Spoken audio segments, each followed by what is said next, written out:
right,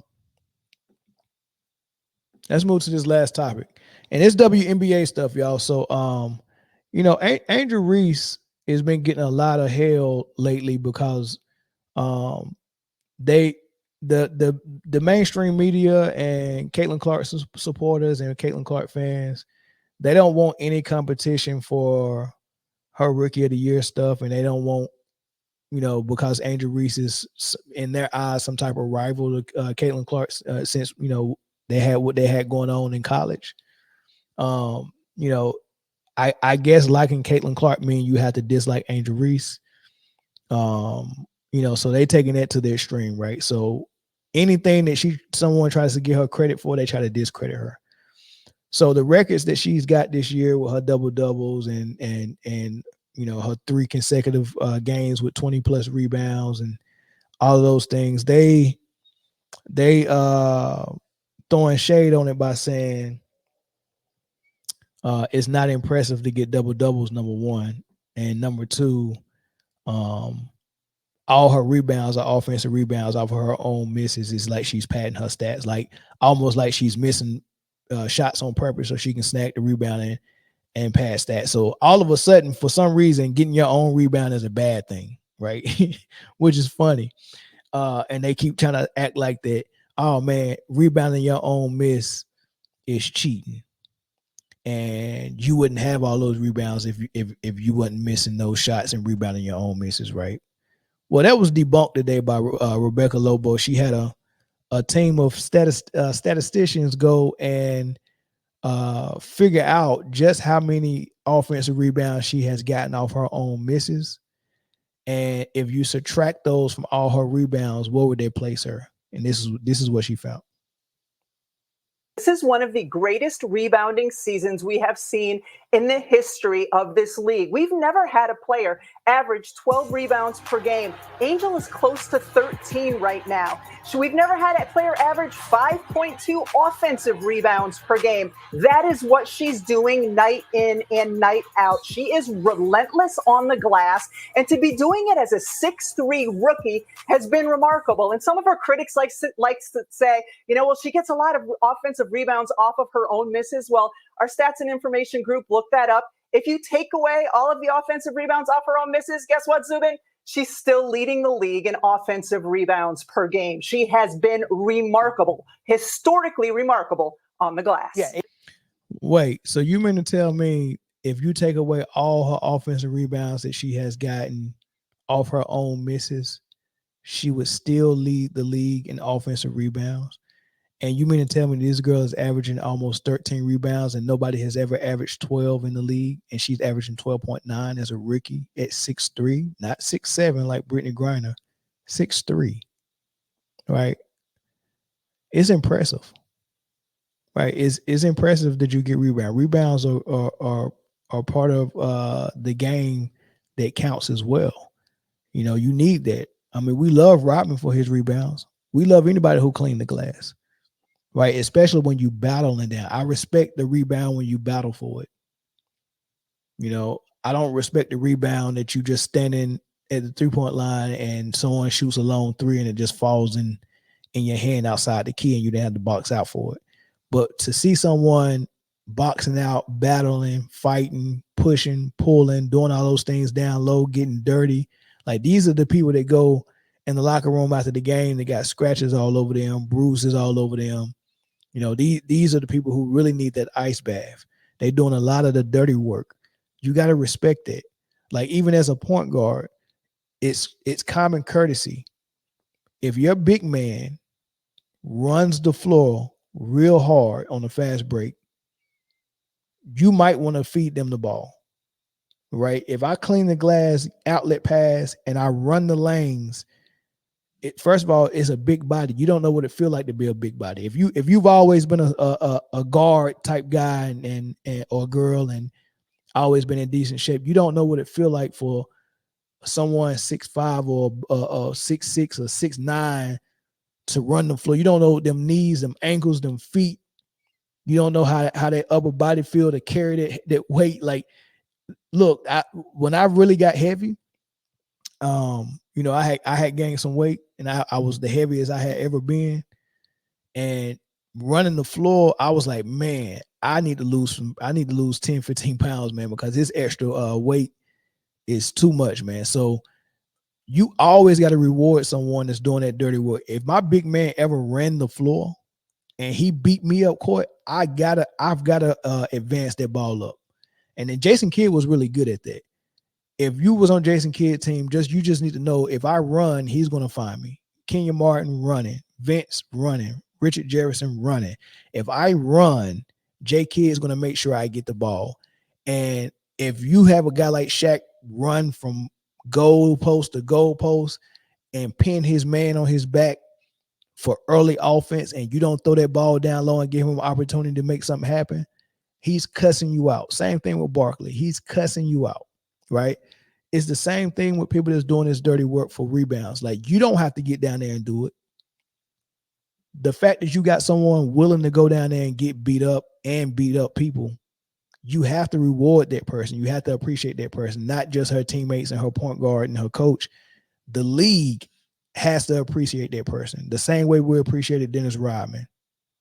You have to appreciate that. So this smoke that everybody is giving her in the name of Caitlin Clark is old, man. Like, I did some Caitlin Clark videos as well and talked about Caitlin Clark. It's cool, but at some point, once you start to realize it's toxic and it's just too much going to one player, like, I would never beat up on a player too much except LeBron, because he deserved that jump. But like Angel Reese and Caitlin Clark, they don't deserve to be beat up for every single thing they freaking do. Critique the game, yeah, but coming out lying and saying rebounding is not impressive. 20 rebounds is not impressive. A double-double streak of almost 20 games is not impressive. Just because you want to prop up Caitlin Clark, that's unacceptable, man. I mean, it's really unacceptable, right? So that's all I wanted to say about it, man. I ain't much to say. I just wanted to throw that out there that Angel Reese is doing good things, and that narrative is already dead of her rebounds being something that wasn't impressive. Who's calling from? Who's calling? What's your name? What's going on, man? It's Rick from Philly. What's up? What's going on, man? Yeah, look, I think Anthony Edwards is not stupid, man. I know why he did that, man. I mean, I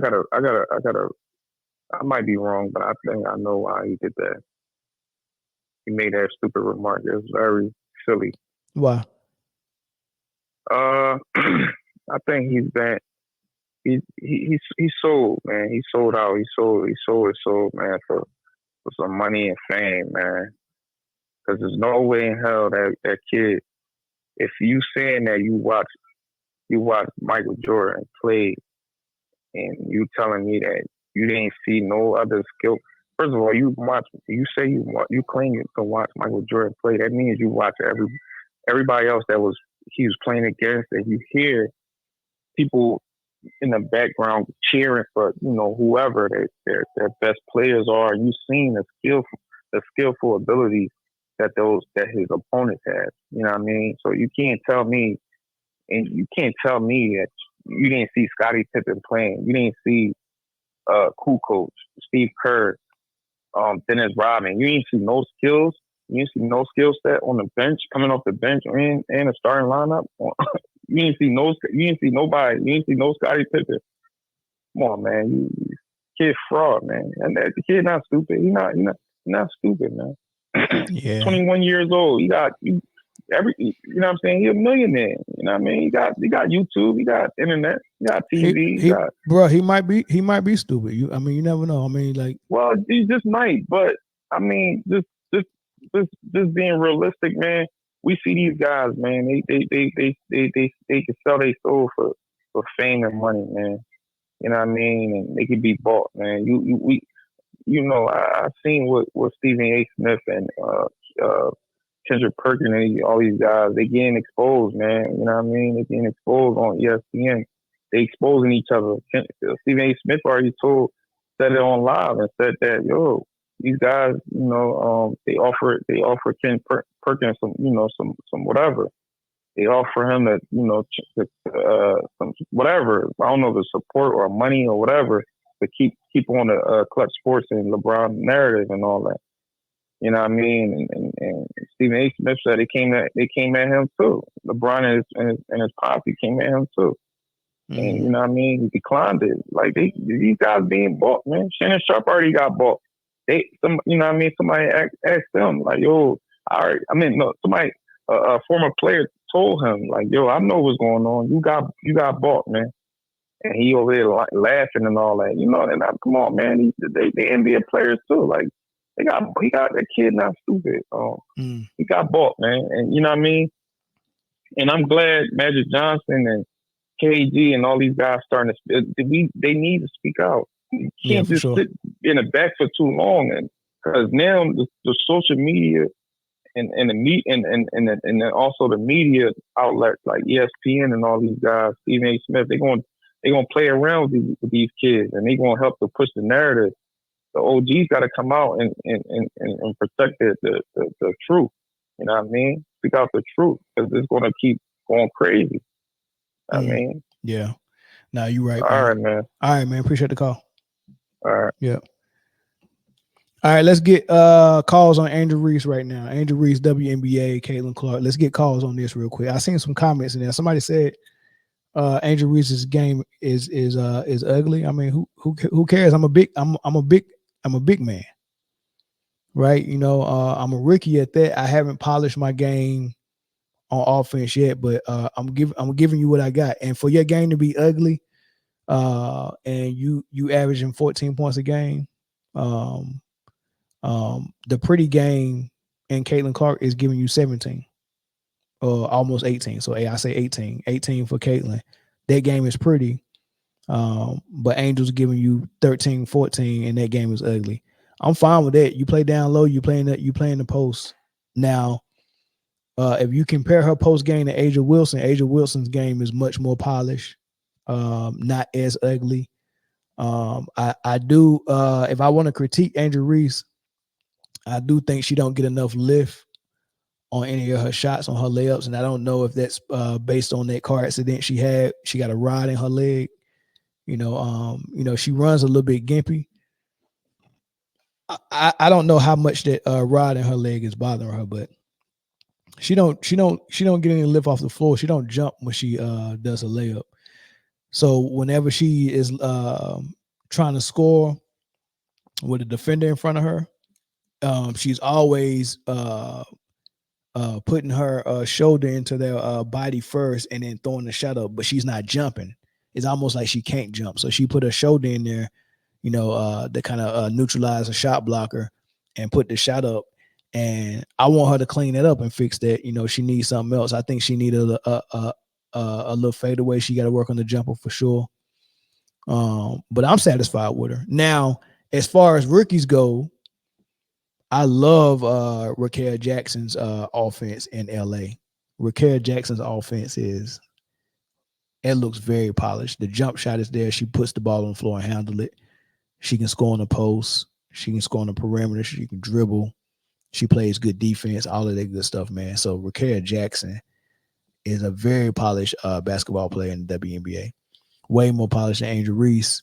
You might even say she might be the most polished rookie in the league. But, you know, of course, she don't have the responsibility of a Caitlin Clark for her team. She's not the point guard. She don't have the ball. She's not responsible for 75% of the offense as far as distribution. And then also having that green light. So it's going to look like Caitlin has, you know, a more polished game because she got more freedom. And Raquel Jackson is playing more inside of a phone booth, like in a system. But if you look really closely, man, Raquel, she might be the most polished rookie, man, for real. And if they would have been starting her right away and going to her for offense right away, she might be in the conversation for rookie of the year. But she got such a late start, and she really didn't get going until kind of like Cameron Brink went down, and they ain't had no choice but to really go to her. She got it going after that, and it was like up and down. But now the last 5 games, it's been all up, and she's I think her lowest game is probably like 13 points, but her highest game is 20 plus, right? So she's doing her thing. I like Raquel. So those are my top three. I got Caitlin number one for rookie of the year right now, and that's because her team is winning, and Angel Reese's team is losing, right? So the fact that looks like the Indiana Fever is going to have a better seeding in the playoffs, and Chicago, even if they make the playoffs, they're going to be below Indiana Fever with a worse record. I gotta give that tiebreaker to Caitlin Clark, but it's closer than you think it is. Without factoring in the team record, and you just look at the fact that Caitlin Clark is a leader on her offense, and she's responsible for points and assists and running the offense. She's the leader of her offense.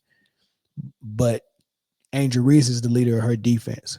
Angel Reese is a very good defender and a leader of her defense, right? So one's the leader of the offense, one's the leader of the defense. But when you look at what Caitlin Clark does on the defensive end, it's not much, or it's not equal to what what Angel Reese is responsible for on the offensive end. So one is offense, one is defense, but what the other do for the other side of the court, I think Caitlin does less defense than Angel does offense. So it kind of offsets. They both are breaking records. Of course, the popularity is going on Caitlin's side and all that stuff, but I got them neck and neck for Rookie of the Year, and the tiebreaker is the fact that Caitlin Clark team is winning more ball games. Carlo from Alabama, what's up? Hey, what's going on, brother? I'm good. Yeah, man. I was at the Indiana Fever game tonight. I went over to Atlanta to watch it. But I want to say Caitlin does play defense, man. She's a hell of a shot blocker, as a matter of fact, man. She leads the whole WNBA as far as guards for block shot. Steals, she's good too. I think you're right on Reese. I see so much potential in Reese. It's just some fundamental things, man. She just got to tighten up on. Mulkey just really let that girl down because the talent is there, but it's like her court awareness isn't all the way there, and just finishing. What does finishing got to do with her court awareness? Like she's a big. It's not just what's wrong with her court awareness? As far as court awareness, okay, I was speaking about something different, but if you want to go to court awareness, I'll go to that. If you get multiple offensive rebounds and you're not looking for your teammates, you're not even faking like you're looking for your teammates. You're not even, how you score inside. Luka Doncic does a good job. He can't jump. He doesn't have that explosion, but he uses space. He uses his teammate. He uses the environment to help him score. Angel, it's like if they call 3 seconds, her career is over. But she's got so much potential. I disagree. If my big man get a rebound in the paint, I have no issues with what Angel Reese is doing. She's trying to put the ball back in. Now, but it's not always that way. What's going on in the WNBA is it's the same thing that's going on with Aja Wilson. Did you see the Aces game against Chicago? Hold on. Quite a game. Yeah. Right. Did you see the field goal? Well, you asked me a question, brother. I'm just answering. Did you see the field goal percentage for Aja Wilson against? Yes, she was 8 for. I believe she missed 20 shots. She was 8 for 28. Right. She made 8. Do you know why she was 8 for 28? Because Cardosa not just Cardosa. Yeah. Hold on. Did you say Aja Wilson in the gold medal game in the Olympics? I saw it. Okay, so this is what's going on with international play and the WNBA. Is what we was talking about in the segments before this. The physicality that they allow for women's basketball and in the WNBA is a whole lot more physicality that they allow in the NBA. So when a big girl or a big man gets the ball in the paint, they're going to let you get mauled. And Aja Wilson is complaining about it. All the girls are complaining about it, but that's what they allow in the WNBA. So field goal percentages in the paint are going to be low. Okay, right? I It's believe it's she's going to be low. 118th. So Angel Reese I believe getting the she's ball down low. 118th in the Hold on. WNBA. Hold on. I'm going in. So when Angel Reese gets the ball down low, she's dealing with a lot of physicality, right? If you put Caitlin Clark down low and say rebound down there and go back up with the shot, her field goal percentage is going to be low, but it's still even lower than Angel Reese's is now, right? So that's point number one. Point number two. Point number two. Point number two is that if we're critiquing games of the rookies, we have a Caitlin Clark who's averaging about 6 turnovers a game. Are you aware? Are you aware that Caitlin Clark is averaging 6 turnovers a game? Are you aware of that? Yes, I am. What's the number one priority of a point guard? The number one priority? The number one priority to win. That's a lie and a half. The number one priority of a point guard. Stop it. Stop it. Stop it. What's The number going on now? the number one Hold on now. The number one priority of a point guard. Disrespectful. The number one priority of a point guard I'm not disrespecting you. is for what? If you're over talking me and I'm running the program, you're disrespecting me. You asked me a question, right? So I'm asking you a question. Well, question. don't be facetious. We already know the objective of basketball is to win, but that's not what I'm talking about. Yes, what is the primary? What is the primary job? Not talking about winning. What is the primary job of a point guard? It's to run the offense. No, that's not the primary job. What's the primary job? To take care of the basketball. That's the primary job. Caitlin Clark. I don't even know about that. Caitlin Clark. No, you can't say this. I'm talking. Hold on. So what? Sir, I'm gonna bid you a good. Sir, if you're talking over me, I'm going to bid you a good night. I'm going to bid you a good night. Okay, because you can't handle a real conversation. No, it's not a real conversation if I'm talking and you're talking over me. Conversation with you. So here's the deal: the primary objective of a point guard is to handle and take care of the ball and then run the offense. You can't run the offense if you can't take care of the ball. If you're getting stripped at half court, if you can't handle the physicality, dribbling the ball and handling the pressure 94 feet and you're losing the ball, if you're passing the ball and you're turning the ball over, if you're traveling, if you're throwing the ball away, that's horrible. 6 turnovers a game for a point guard. That's not good, right? On top of that, you can't say that this is just because she's a rookie and she's having growing pains, because she averaged 5 turnovers her freshman year at Iowa, 5 turnovers her sophomore year at Iowa, 5 turnovers her junior year at Iowa, and 5 turnovers her senior year at Iowa. Now she's averaging 6 turnovers in the WNBA, which that's down because she was averaging almost 8 turnovers before she calmed down. So she's not taking care of the ball. And you want to come over here and you want to talk about Angel Reese getting fouled in the paint and whatever you want to say about her game in the paint. Dude, that's what happens in the paint. You're getting beat up in the paint. I have no issues with what Angel Reese does in the paint. What I said about her post game not being polished yet, I'm cool with that. But turnovers for a point guard, I'm not cool with. Then on top of that, you came in here and said that Caitlin Clark actually plays defense. Bruh, Angel Reese is Mrs. Defense. That's one of her strong suits, on top of the fact that she rebounds very well. She plays defense way better than any other rookie in the league right now, and way better than a lot of the vets in the league right now. So don't come in here and try to give kudos to Clark for defense and then down Angel Reese's defense. Don't come in here and tell straight up just falsehoods. Now, what are you gonna say about those turnovers? No, I said it's not good to turn the ball over. All right, thank you. All right, that's all I wanted to say. So what are you saying? I said everything I wanted to say. I don't disagree with you. I said everything I wanted to say. No. I'm just saying that Angel can shoot a higher percentage, and that'll help. And Caitlin cannot turn the ball over, and that'll help her become a better player. I think she had 2 tonight. She had 2. I believe so. I mean, I was at the game. I could be wrong. Well, that'll help her average go down by 0.1 probably. Well, you know what, man? I believe she also had 19 assists in one game, and I believe she also has broken the all-time WNBA assist record for rookies.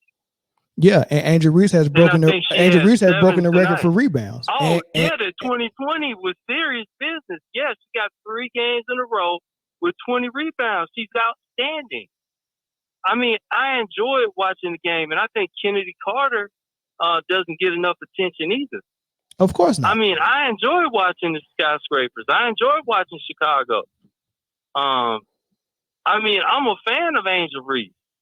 I just think she can be better. You know what I'm saying? I'm not putting the girl down. They all can be better, but for you to come in here and say, I say that was so bad about Angel? No, I'm saying it was bad. It was inaccurate.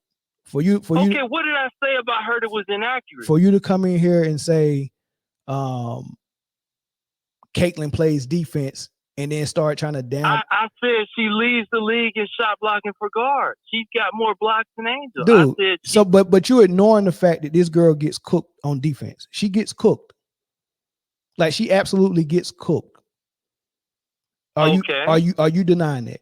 Okay, who cooked? I'm saying, okay, go ahead. Who? Now, she misses assignments. She misses assignments. She gets caught looking at the ball and gets caught on a lot of back doors. She can't move her feet fast enough to guard the ball. Like, she's not a good defender, bro. She's not. But being a 6 foot point guard, with long arms, yeah. Would you say her skills, her shot blocking is not an attribute on defense? I seen her block some shots. I like her. I like her she block. Averages about six rebounds a game. All of them are defensive. She only got 11. She only got 11 offensive rebounds. Is she battling people like Audrey? Is she battling people like Audrey Wilson down low for those rebounds? I mean, she's a guard. Yes or no, sir? If it's a switch situation, sir. Yes or no? Is she? I mean, she's a guard. Sir, is she boxing? Listen. I want you to say yes or no. Is she boxing out? No, she's a guard. No, hold on. I need to get the question out. This is for the audience. This is for the audience. Is she boxing out people like Angel Reese, Audrey Wilson? Primarily, no. She's on the perimeter. Sir, she's a guard. Let me finish the question. Is she boxing out Angel Reese, Audrey Wilson, Brittany Griner, and people like that down low for her rebounds? I haven't seen her box out Brittany Griner. All right, so are you impressed by those rebounds? What's more impressive? Boxing out for a rebound or a rebound just falling in your hand? I mean, as far as sir, what's more impressive? Boxing out and fighting for a rebound or a rebound falling in your hand? I like the game. I like boxing. Sir, out. what's more like, impressive? What's more impressive? Boxing out and fighting for a rebound or a rebound falling in your hand? Hey, Bobby Digital, you blocked. Oh, wow. What did he do? Goodbye. What was he doing? He know what he did. Sir. Hey, man, let me tell you something. Can I give you some props on your program? Yeah, go ahead. I know you're trying to argue with me, man, but listen, man, I've enjoyed it all the way. I'm back in Montgomery now, man. I went down to Atlanta, and I enjoy hearing good basketball talk, man. I'm old school, man. I've been watching this shit since Magic did the shit against Jordan in 91. You know what I'm saying? Yeah. I love ball talk, man. But yeah, I feel what you're saying. Listen, I played inside. I played forward. So I love a rebound. I love a good block out. I love a good screen. I mean, I love it. Listen, if you notice, I was telling my girlfriend this, Asia looked like she was disgusted with the game winner. I ain't never seen nobody look like that after they won a game. Because Cardosa and Angel gave her the blues. You know, Cardosa had 5 blocks, Angel like a little jackrabbit. She was tired. You know, she was exhausted. I've never seen Asia play that bad before. And part of that is Cardosa and Reese. So I'm giving her props. You know what I'm saying? I just think she can get better. I just hate that it's like you can't say nothing about a player. I want to give her the same respect like I give a male player. You know what I'm saying? I think she could be better. That's all. Yeah, but I had already said all that. No, you said she wasn't polished. I think there's some fundamental. That's the same. That's the same. That's the same thing. Well, we just have a disagreement in that. I think there's some fundamental things that she can't do that she ought to be able to do. And like you said, maybe it's because of the ride. She doesn't have that explosion. I also think, you know, I think she's a southpaw, and for some reason, you know, when she goes to that offhand, when she goes to that right hand, I think this. I'm not trying to be disrespectful. She needs to do the mic and drill as soon as this season is over. You know, mic and drill, mic and drill, mic and drill. You know, of course, work on an explosion. I think, and you're gonna really criticize me for this, man, but I think that she got to get rid of those. I think there's some vision stuff going on too.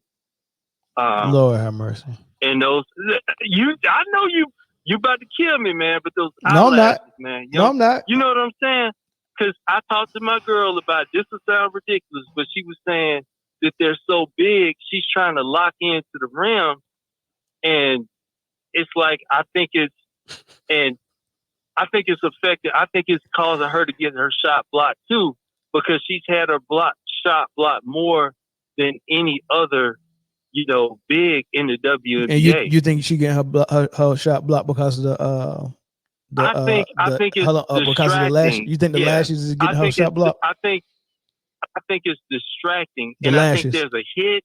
There's also a hitch. The lashes is getting her shot blocked. You know what? Maybe the lashes is actually blocking the shots. You think the lashes actually blocking the shot? Maybe. I think you know what I'm saying. Hey, what about the hair? What about the hair? What about the weave, man? You wanted to take the weave out too? I want her. Well, hold on. You know what? Let's do a full. No. Let's do a full critique on AJ. Hold on. Let's do a full critique. I'm just gonna hang up because you seem like you. No. I want to do a full critique on Angel. So the lashes need to come out, right? What about? I think they don't need to be as long so she can have vision. Got it. What about the weave? What about the weave? That's fine. The weave is fine. What about that's fine. Lipstick? Well, look, man, it sounds like you're really trying to be disrespectful. I'm asking clarifying questions, man. I'm trying to figure it out. This man said he said the eyelashes was blocking the shots, man.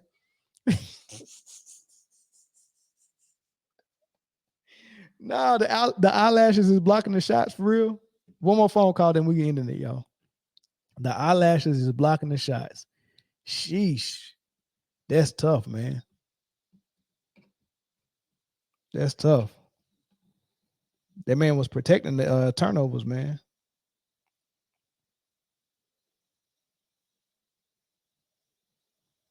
Protecting the turnovers. All right, look like we ain't getting no more phone calls, y'all. All right, man. I appreciate everybody for we got one more. Michigan. Caller from Michigan. What's up? What's up, man? It's your boy World Breaker, man. Your favorite, man. What's up with you? What's good, man? What's your thoughts? Hey, you think the eyelash is blocking Angel Reese shots, man? I don't know. All right, what's up, man? You had a lot to say in the comment section, man. Let's up, man? Let's go ahead and go. Well, fortunately for you, I didn't call the cookie today, man. All right. I just want to address what I'm hearing in the comments. Okay. I think the first caller might have mentioned it. You guys keep talking about the TV ratings and nobody's watching. The TV ratings are bad. I think people don't really understand how the TV ratings work, and it's really an outdated system. Because that rating system came out in 1954. Uh-huh. And the way we consume content today is not the same way it was consumed in 1954. Correct. They're not taking into account streaming services because, honestly, people my age, we're not watching these games on cable TV. Let's be real. Right. Okay? And if nobody's watching the NBA, why did Amazon, NBC just signed a $100 billion streaming right deal? You know, like let's just have some common sense, people. I think two things can be true. Now, from when I was when I seen, not when I was talking, but from when I seen Adam Silver do his interviews, he talked about what you're talking about. He talked about how, the streaming and all of that stuff is sometimes not an accounting for some of the views they get, and also the overseas people that's tuning in, that's not getting logged as well. But he also talked about with the new TV deal, this was before they announced it as official, but he was talking about it like it was like a possibility, so he couldn't really say. But he was talking about how streaming was part of what the negotiation was all about. Like, are we going to be able to tap into all of this stuff? And I think that's why Amazon and who else was it? Prime. Yeah, it was NBC. And of course, like ABC, they still got their rights, but they ain't put much money down as Amazon. Yeah, Amazon. Yeah. So that's all about streaming, and you seen a little piece of that with how they covered the Olympics on Peacock, right? So, right. I think exactly. that I think that moving forward, I think streaming is going to be a big part of it, and I think they'll be able to capture and kind of like step out of the 1950s with that. Right.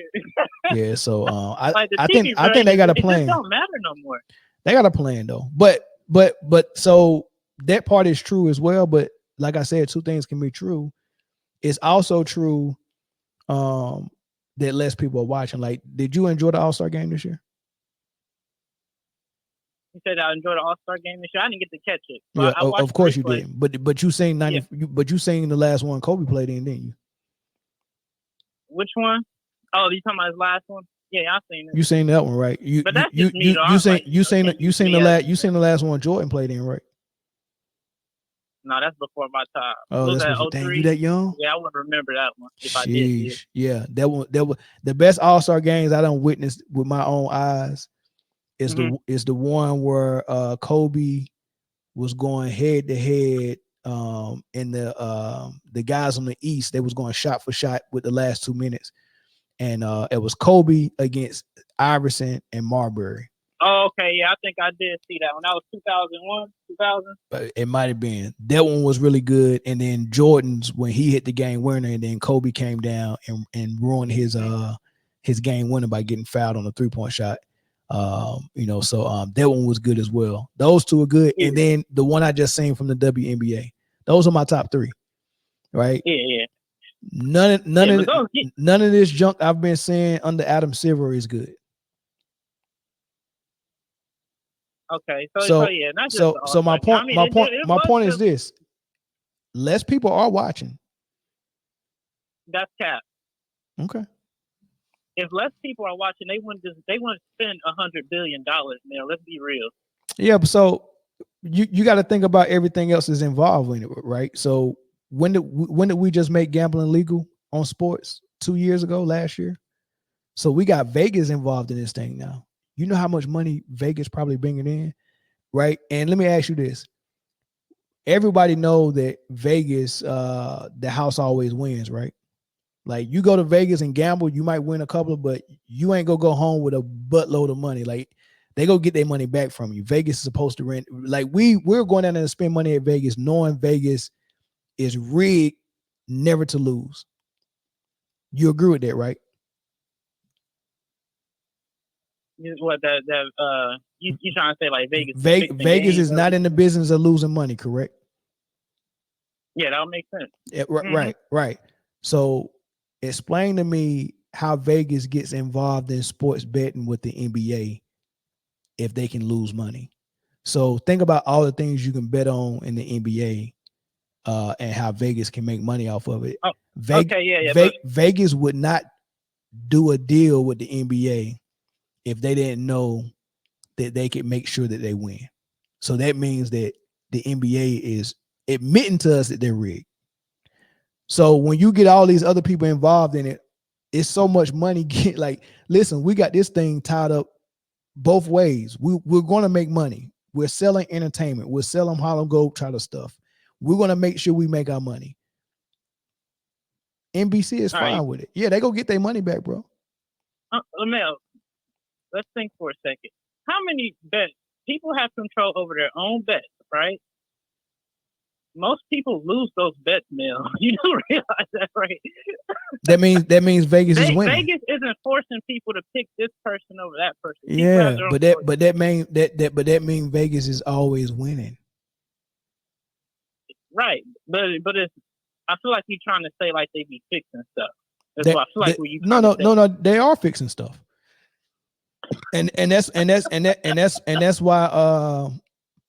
why these networks don't have a problem with spending all their money, because they got it down to a science. Hey, look, the Lakers generate this much money, this team generate this much money, blah blah blah blah. So they know what teams need to succeed, what players need to succeed. They already figured out, what projections they're going to make annually, and they just make it happen, right? You think everybody from whatever country Luka is in ain't watching when he goes to the finals? They watch every series. Play the game. Like they gotta play the game, but all you got to do with the referees is put one team going uphill and one team going downhill, and you can get the results you want. Mel, I got a question. If you believe in all this stuff, why do you watch it then? If it's rigged, because basically anybody who wins, they didn't really win. We could just say everybody only won because Vegas won them to win. Do you think that's good for the sport? I'm not saying every game and every series is fixed. Like when I watch a game and I see that, oh man, yep, the refs are taking over, and I come on my podcast and talk about it. But sometimes I watch the game and they get out of the way and let what happened happen. They don't always fix it. You get what I'm saying? They don't always fix it. Like when I'm just saying. Hey, look, when you listen, when you lie to your girl and say you're going out with your homeboys, do you always cheat, or do sometimes you just actually go out with your homeboys so you can make it look good? Like, hey, I'm gonna go out with y'all 4 weekends in a row, come back at 12, like no problem. But that fifth one, I'm sliding in some draws. You can't do it. You can't do it every single time, bro. You gotta make it look good. Yeah, but I'll just say it's just easy for anybody who don't get the result they want to say, "Oh, it's rigged." You know what I'm saying? No, I'm not one of those people. It's really no purpose. I watched it. I watched the game, and I can tell you when the referees are influencing it, and when they're not. And sometimes I can tell you before the game even start what I think the NBA is going to do. Yeah, but that's really just kind of your opinion, though. You know? No, it's not. It's not an opinion. Like they can't hide it all the time. Like, let me ask you this: do you think Luka Doncic is a good defender? For what they're asking him to do? No, yes and no. Is Luka Doncic a good defender? For what they're asking him to do, yes. No, brother. It's not like no, brother. Is he a good defender or not? Okay, you going into a game plan. You got Shai Gilgeous-Alexander and you got the Dallas Mavericks. Who you want to guard Shai? Yeah. Not Luka. Okay, why? Because he's not the best defender on his team. And he's not a good defender either, right? So let me ask you this. For a guy that can't defend to get in the playoff series where they're hunting him down to force him to defend, and this dude played 3 straight games and didn't have not one foul in the playoffs, how do you think that happens? Well, if you're saying that he don't play defense, it makes sense to me that he's not getting any foul calls on him. They're forcing him to play defense, though. They're putting him in all the screen and roll actions and saying, you're going to guard. I'm going to screen until you get on Shai, and then I'm taking you one-on-one. No, that wasn't always true. That didn't always happen. All right. You know what? I can't with you, man. I'm trying to lead you to water, man, but you don't want to drink. You don't want to drink. Anything else, sir? No, I just wanted to talk to you. As long as we agree that the TV ratings aren't what people think it is, or like they really don't matter. I'm with you on that. It's some things they can't they can't measure certain things that some things they can't measure, but at the same time we know that the if they was using the same metrics and the same data points in the 90s that they're using now, we do know that the 90s ratings were better, right? Well, we don't know that. That's just a hypothetical. No. Like you'd be making your argument. No. You can Google right now. Google the highest rated NBA finals, and I think the Michael Jordan's last finals against Utah, we still haven't had a finals rated higher than that after that. Yeah, but you also got to no. I want you to marinate on that. The 98 Bulls versus Utah Jazz was rated higher as far as ratings than anything that came after that as far as the finals. So it doesn't matter if you're saying that some things can't be accounted for with how they calculate ratings. They both was using the same calculations for those ratings, and 98 was rated higher. You just said you agreed with me on the TV ratings, man. Now you I said two things could be true. When it comes to Michael Jordan, like, come on. Now. I said two things could be true. But anyways, I was wanting to add to that. You guys got to remember, back in the day, the NBA also didn't have as much competition for consumers and viewers like they do today. There's way much more TV, way much more sports, way much more channels to watch certain stuff. You think a basketball lover is go turn to watch Seinfeld instead of the NBA finals? You know how popular of a show Seinfeld is? That's why I asked. You think a basketball lover is going to turn from the NBA finals to watch Seinfeld? Yes or no? A basketball lover, no. Thank you. So it doesn't matter. No, but I'm just saying there's other people, not just basketball lovers, that watch TV, Mel. Well, we don't want the other people that y'all. We could do without y'all. We just want the basketball lovers to watch. That'll make the environment less. That'll make that. No, you're a LeBron lover. That'll make the environment less toxic. Very less toxic. You know what also make it less toxic? What's that? If people would help just push the game forward and not sending us back 30 years. Don't you agree? like saying the 90s didn't have no skill players. You think that's pushing the game forward? No, I don't think it's pushing the game forward when people keep talking about Michael Jordan and he ain't played in 20 years. You want to know why I know this era is the worst era of basketball and it's not better than the 90s? Because I haven't met a son yet in this era that's better than his daddy or his granddad. They're actually worse. I haven't met a son in this era better than his dad or his granddad. Come on, MJ. No, I haven't met just a random guy. I can go close my eyes and walk in the mall and grab one random 25-year-old. And then if I go and find his dad and his granddad, I guarantee you his dad and granddad are better men than him. I guarantee they both can plant a garden. I guarantee they both can change tires, fix cars, change parts, paint houses. They can do all those things, but I guarantee you that son can't do none of them. What does that got to do with basketball for you? It's the same thing. Everything's depreciating. Everything is deteriorating. Y'all not appreciating what's here right now is the problem. It ain't nothing to appreciate. It's getting worse. It's degrading. And you just proved my point with that statement. It's degrading. Right, can you plant a garden? Yeah, I can plant. Well, not a full garden. I can plant a few things. What? You got cucumbers in your yard? What you got in your yard? You got tomatoes? No, I live in an apartment. I don't got no. You live in an apartment? Garden. Yeah. I bet your daddy didn't live in no apartment. He did. I'm only 25. See? Hey, man, you ain't better than your daddy, World Breaker. I guarantee you. I'm looking out. But yeah. I'm just messing with you, man. Yeah, I was like, you confused the hell out of me. Sorry, but I ain't gonna keep you on because I know you want to go to bed. I had to call into it. I know. All right, man. I appreciate the call, man, for sure, man. Hey, man. Hey. Your calls don't be as potent as your comments in the comment section, man.